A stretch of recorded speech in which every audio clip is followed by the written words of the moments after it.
The colonel's voice boomed, accusing the quiet instructor of being a fraud in front of 317 elite soldiers. But her silence wasn't fear. It was the calm before a storm that would shatter his world. Fort Carson, Colorado, existed in a state of perpetual readiness. The high-altitude air, thin and sharp, carried the mixed scent of industrial-grade coffee, pine needles, and a faint, metallic tang of gunpowder. Inside the main mess hall, the atmosphere was thick with more than just the smell of chili and cornbread. It was a pressurized environment where reputations were forged in the heat of combat and shattered by a whisper of doubt. Low, rumbling conversations bounced off the cinderblock walls, decorated with faded posters of the Rocky Mountains that looked more like warnings than invitations.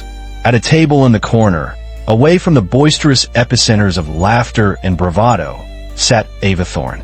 At 34, she possessed a stillness that seemed alien in this world of constant motion.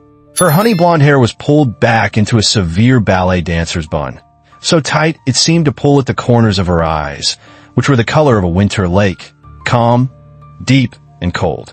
A few sun-bleached strands had escaped, framing a face that was otherwise unremarkable, free of the scars and weathered lines that most instructors wore as a form of currency.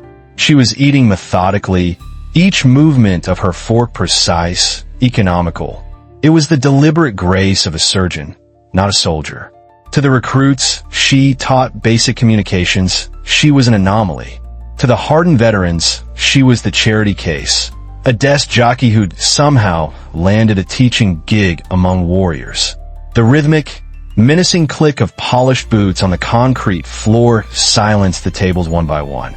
Colonel Marcus Flint was on the move. A man carved from granite and indignation. His salt and pepper hair was cropped with geometric precision, and his jawline looked sharp enough to cut glass. A constellation of ribbons on his chest told tales of 3 tours in Iraq, of battles won and authority earned. He saw Ava as a symbol of everything he believed was weakening his army. A woman in a place of authority without, in his eyes, the requisite trial by fire. He stopped at her table, casting a long shadow over her. Ava didn't look up. She continued eating, her focus absolute. Her stillness was a personal affront to his authority, a quiet defiance that stoked the furnace of his rage. "Tell me something, Thorne." Flint's voice was a low growl, yet it carried across the silent hall. "How does it feel to lecture men who've bled for this flag while you were playing secretary in some air-conditioned bunker?" A ripple of cruel, nervous laughter spread through the room. The soldiers, young and impressionable, took their cue from their commander. Ava finished her mouthful, placed her fork down with surgical precision, and wiped her lips with a napkin. Her hands were rock steady, but for a fraction of a second, a shadow passed through her blue eyes, a flicker of a memory, instantly suppressed. Beneath her uniform, a pair of dog tags, not her own, pressed cold against her skin. She had chosen this quiet, obscure life for a reason. She'd chosen it after Leo, after she held her younger brother, feeling the warmth of his life seep into the cold Afghan sand, his last ragged breaths a plea for her to live for something more than the war. The legend of Nix, one had died with him, leaving only Ava Thorne, a woman seeking atonement in a classroom instead of a kill zone. But Flint didn't know that. He saw only weakness. His hand, thick with championship rings and self-importance, swept across the table. Her tray went airborne, clattering against the floor in a cacophony of metal and ceramic. A spray of chili and mashed potatoes splattered across her immaculate boots. Still, she did not move. The silence in the hall stretched, becoming heavy, suffocating. Every pair of eyes was locked on her, waiting. "You're weak," Flint spat, his voice rising, feeding on her passivity. A parasite feeding off the sacrifices of real soldiers. "What right do you have to be here?" Finally, Ava stood. Her movement was fluid, a slow uncoiling of controlled energy. She was shorter than him, slighter, but as she raised her head, her eyes met his. And for the first time, Colonel Flint saw something in their depths that made him take an involuntary step back. It wasn't anger. It was something far older, far more dangerous. It was emptiness. Outside, he commanded, regaining his composure with a bark. Training yard. Now, prove you belong in my army, or pack your bags and be gone by sunset. The training yard at Fort Carson was a brutal playground, an altar where bodies were broken and remade. Obstacles of wood, rope, and steel baked under a sun that seemed, at this altitude, like a hostile searchlight. The majestic backdrop of the Rocky Mountains served as a silent, imposing witness. A crowd of 317 soldiers formed a loose, buzzing perimeter around the standard qualification course, the air crackling with anticipation. Bets were exchanged in hushed, excited tones. 50 says she doesn't make it up the rope. 100 says she's crying before the wall traverse. Ava Thorne stepped up to the starting line. She ignored the murmurs, the weight of hundreds of judgmental eyes. Her world narrowed to the course in front of her, a familiar geometry of pain and endurance. She rolled her shoulders once, a simple, fluid motion, and took a single, deep breath of the thin mountain air. The whistle shrieked, a piercing sound that was instantly swallowed by the vastness of the landscape. What happened next defied their expectations. She didn't just run, she exploded. It was a display of shocking, controlled violence. She hit the 20-foot rope, not like a recruit, but like a predator. Her ascent was a blur of motion, her body a coiled spring of sinew and muscle. It wasn't climbing, it was more like running vertically. She cleared it in 7 seconds. The crowd's jeering faltered. She flowed over the subsequent obstacles like water moving over stones. There was no wasted energy, no hesitation. On the balance beam, she moved with an eerie grace, as if gravity was a polite suggestion she had chosen to ignore. Her feet seemed to know the exact location of the center of balance before they even touched the wood. At the wall traverse, she used the holds with practiced efficiency, her body a pendulum of control momentum. The soldiers fell silent. The betting stopped. They were no longer watching a woman being humiliated. They were witnessing a masterclass. At the final station, the firing range, she scooped up the rifle. Her chest was barely rising and falling. After a full-bore sprint through the course, her breath was as steady as a monk's in meditation. She raised the weapon, fired 15 rounds in a steady, rhythmic cadence. Pop, pop, pop. Each shot landed in the center mass of the target 50 yards away, grouped so tightly they could be covered by a man's fist. She crossed the finish line, and the timer was stopped. For minutes, 32 seconds.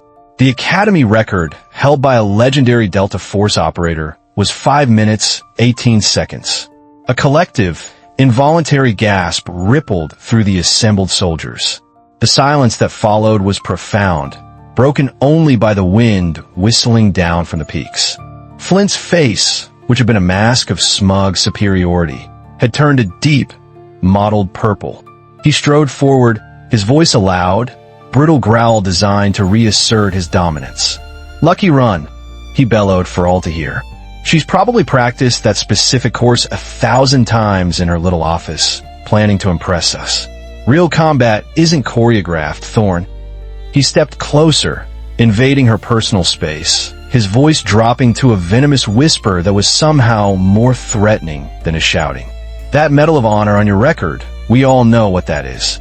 It's a diversity quota fill. Political correctness poisoning the warrior class." For the first time, Ava's composure fractured. Her breathing hitched, just for a second. The insult wasn't to her, but to the memory of the men who had died earning it alongside her. To Leo, his voice echoed in her mind, a memory from a lifetime ago. Discipline over rage, Ava, always. But before she could respond, another voice cut through the tension like a razor. "That's enough, Colonel."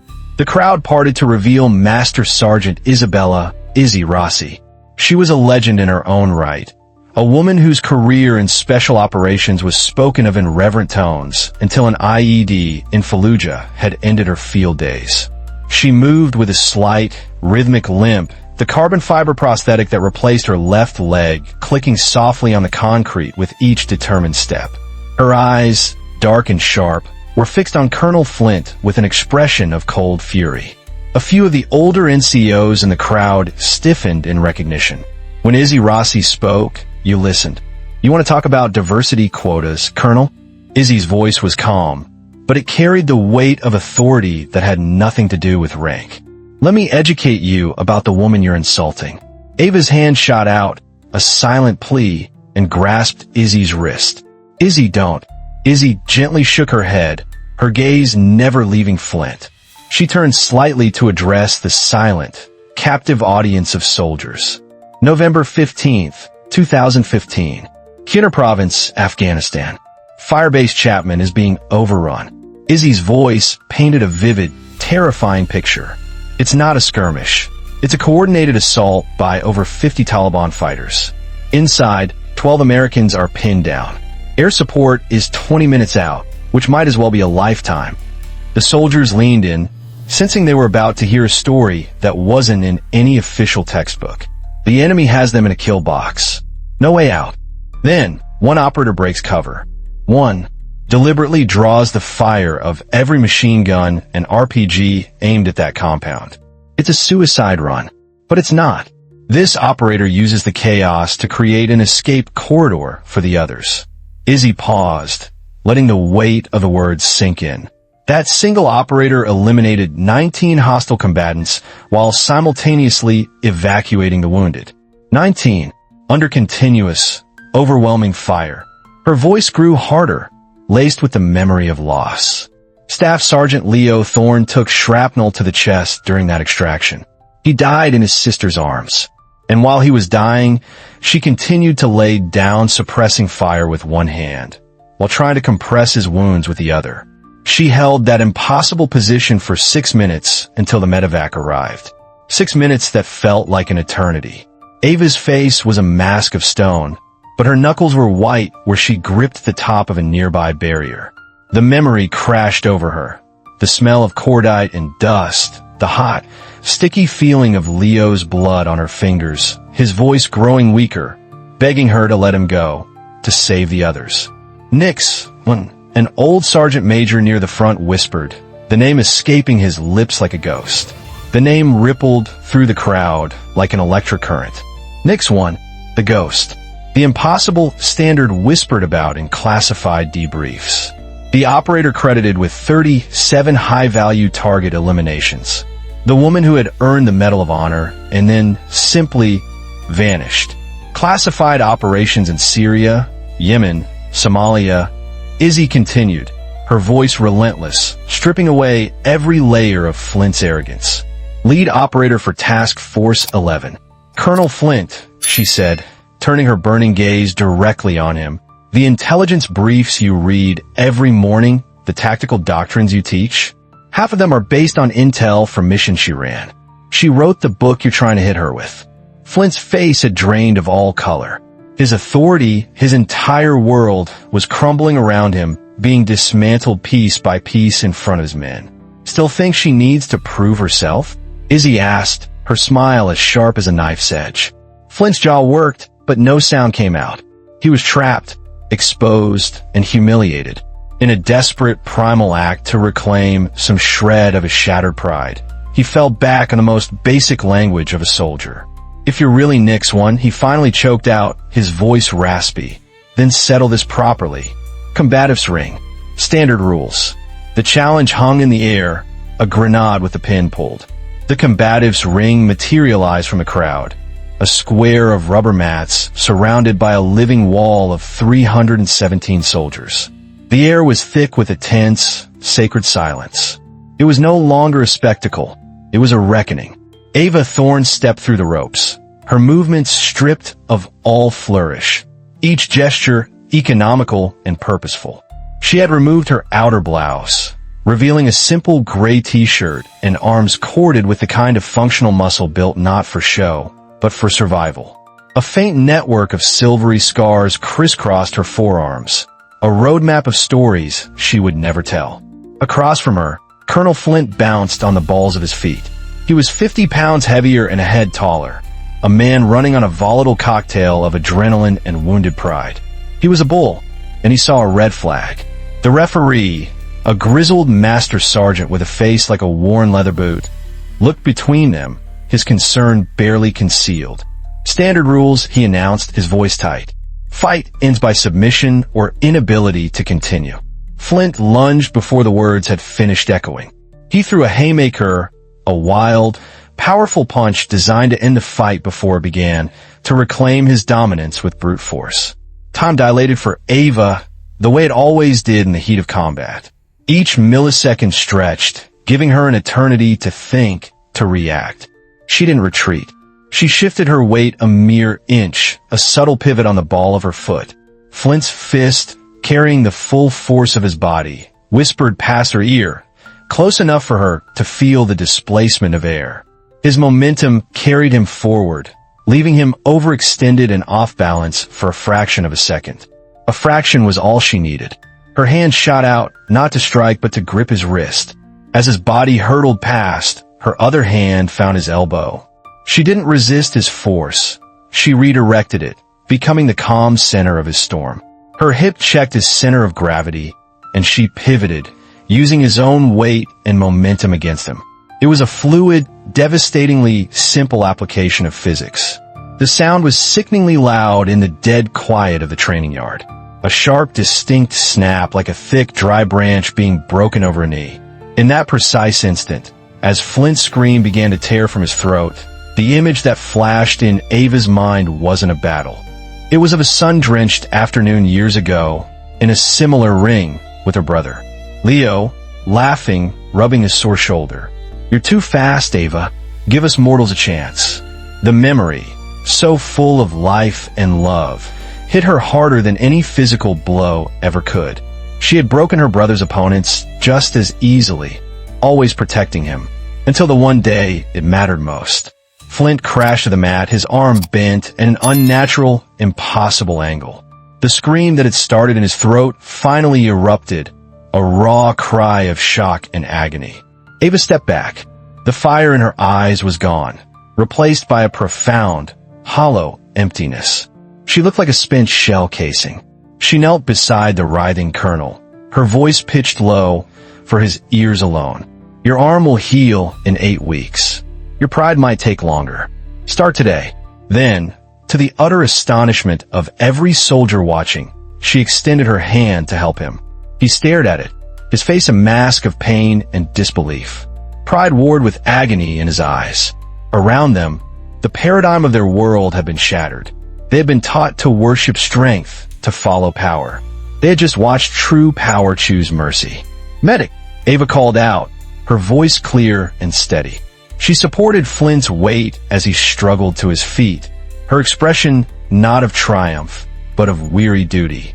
There was no gloating, no victory lap, just a woman who had seen too much death to ever celebrate causing more pain. As the medics rushed forward with a stretcher and kit, Ava stepped away, her duty done. She turned to face the sea of stunned faces. "Class resumes tomorrow at 0600, she announced, her tone as even as if she were discussing the weather. "We'll be covering small unit tactics in urban environments." Her sheer normalcy was the most shocking thing of all. It was as if breaking a colonel's arm was merely a prerequisite for the next day's lesson plan. As she walked away from the ring, the crowd of soldiers parted for her like the Red Sea before Moses. A few snapped to attention out of pure, reflexive instinct. Others just stared, their minds struggling to process the seismic shift that had just occurred in their universe. The Charity Case was a ghost, a legend, a warrior of the highest caliber who chose to teach. From the edge of the mat, cradling his shattered arm, Flint watched her go. His lips moved, forming a single word, too quiet for anyone but himself to hear. "Sorry." 6 weeks passed. The incident, as it came to be known, was never officially spoken of, but its echoes resonated throughout Fort Carson. Ava Thorne's classroom transformed. The recruits arrived earlier, their notebooks open, their questions thoughtful and sincere. The subtle irony was gone from their voices when they addressed her as instructor. It was replaced by a tone of deep, unwavering respect. She taught them the cold mathematics of survival, angles of fire, the geometry of cover, the precise calculus of staying alive. But woven between the tactical lessons, she taught them something more profound. That true strength was knowing when not to fight, and that the best warriors were the ones who carried their dead with honor, not vengeance. One afternoon, the classroom door opened mid-lecture. Colonel Flint stood in the doorway. His arm was still in a sling, but he stood straighter than Ava had ever seen him. The 30 young soldiers in the room tensed, a protective instinct rising in them. Ava raised a hand slightly. "Stand down." Flint walked to her desk. With his good hand, he placed a small, neatly wrapped package on its surface. Then he snapped to attention. His salute was textbook perfect, his eyes locked forward, his expression unreadable. He held it until Ava, after a moment's hesitation, returned it. No words were exchanged. None were needed. He turned and left as quietly as he had entered. After the class was dismissed, Ava unwrapped the package. Inside, nestled on a bed of black velvet, was a unit patch she hadn't seen in years. It was the insignia of Task Force 11, the elite unit she had once led in another lifetime. The embroidered raptor clutched a lightning bolt in its talons. Beneath it lay a simple, handwritten note on official letterhead. For those who served in silence. Her fingers, steady and sure, traced the familiar stitching. She thought that part of her, the Nix, one part, had died and been buried with Leo in Arlington National Cemetery. But she was beginning to understand that some things can't be killed. They can only be transformed. That evening, Ava pinned the Task Force 11 patch to her training bag. She didn't place it prominently, but on a side pocket, visible only to those who knew what to look for. It was a quiet acknowledgement of a past she was no longer running from. When she returned to her classroom to prepare for the next day, she found something unexpected on her desk. Lying in a neat, deliberate circle were 37 handmade patches. They were crafted from scraps of fabric, drawn on with permanent markers. They weren't eagles, or wolves, or raptors. Each one depicted an owl, its eyes wide and knowing, a silent hunter of the night. A nod to Nyx, the goddess of night, that was both clever and deeply thoughtful. In the center of the circle lay a folded piece of paper. Ava picked it up. The handwriting was careful, precise. For the one who teaches us how to come home. A tightness seized her throat. Her eyes, which had remained dry through humiliation and combat, stung with sudden, unfamiliar moisture. This wasn't hero worship. This was understanding. They had learned the lesson she had paid for with her brother's blood. That the ultimate goal of a warrior wasn't to take lives, but to save them. That the greatest victory was bringing your people home. The next morning, as the first rays of dawn painted the Rocky Mountains in shades of bronze and gold, Ava shouldered her bag. The weight felt familiar, comforting. As she walked toward the training grounds, she saw her entire class formed up, standing in perfect silent formation. The young private who had written the note stood at the front. As Ava approached, they moved as one, executing a single, synchronized salute. It wasn't ordered. It wasn't required. It was offered. She stopped, and slowly, deliberately, she returned it. Something inside her chest, a piece of ice that had been lodged there since Leo's last breath, finally began to melt. She walked past them, toward the horizon, neither hiding nor announcing herself. Behind her, Fort Carson stirred to life, a place forever changed by the quiet woman who had broken a colonel's arm to teach 317 soldiers the meaning of real strength. In her pocket, she carried 37 hand-drawn patches. Each one was a promise that Leo's death had meaning, a promise that teaching one soldier to think before they shoot might save more lives than all of her missions combined. Somewhere in the distance, a hawk's cry pierced the crisp morning air. Ava didn't look up. She didn't need to. Some things you carry with you always. But now, she no longer carried them alone. What silent battles are you fighting? And who sees the real strength behind your scars? Let us know your story in the comments below. Your experiences matter, and every story deserves respect. Comment respect, share this story if it moved you, and subscribe for more tales of unseen heroes.